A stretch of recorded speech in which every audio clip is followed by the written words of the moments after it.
afternoon, everyone. Thank you for coming to this meeting tonight. We're here because the school board has required me to inform you of a curriculum change for the next school year. Excellent.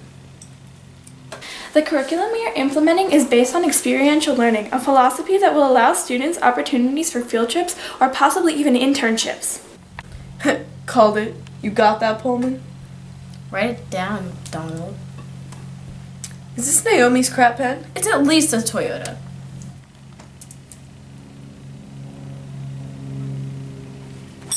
Chill, cats. You gotta be more like me. Jazz musicians, a zap, and overcome. Calm yourself, Ruth. Gentlemen, the school board has acknowledged 4 different types of learning that each student can be labeled as. Diverging, assimilating, converging, and accommodating could all benefit from taking time outside of class to go on a field trip and have first-hand experience. Between 2010 and 2011, there was a 50% decrease in the amount of field trips that schools in the U.S. could take every year. I and the other administrators think that bringing these field trips back will be good for students. But I introduced my students, along with all the other foreign language teachers, all these summer programs, but they're so expensive that no one does them. And that's another issue. We plan on adding more field trips for each field: science, the arts, English, foreign language, and history. Field trips are much cheaper than summer programs, and we could provide more than one a year. Where's the math program? Of course, you noticed that there was no math trip. We have a reason for that too. Math is a basis for other subjects such as science and the arts. It will be applied, just on different field trips. This is why we're 26 in the world. Sure, it'll be implemented in some way.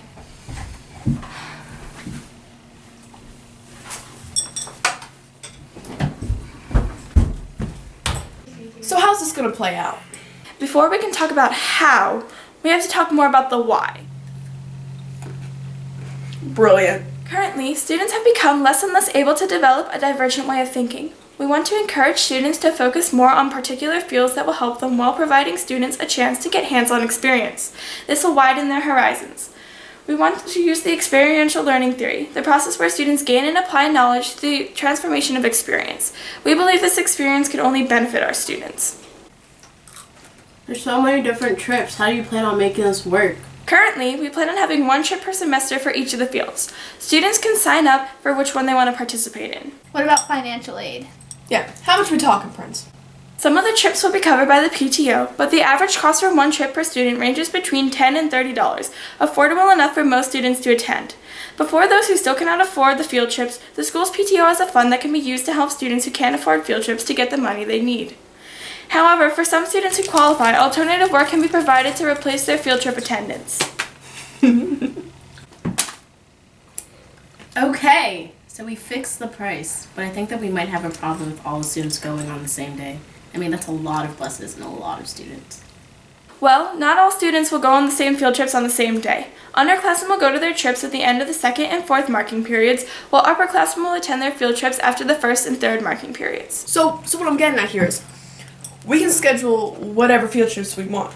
Teachers will be given a lot of freedom when planning these trips, but there will still be a few guidelines. The trip needs to be directly connected to that subject's curriculum, needs to take 5 to 10 hours, and there needs to be between 50 and 100 students on each trip. In addition to those, the school's pre-existing field trip regulations will still apply. What? So that's it then? Almost.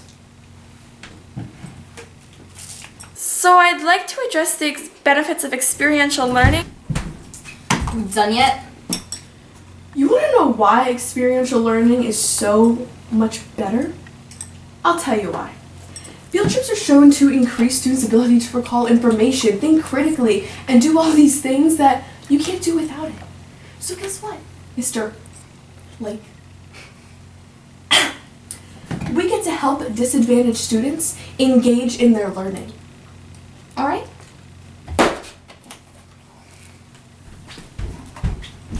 That's exactly what I was going to say. I do it for the kids. So, now that this is over, Perlman, you see my bear stick?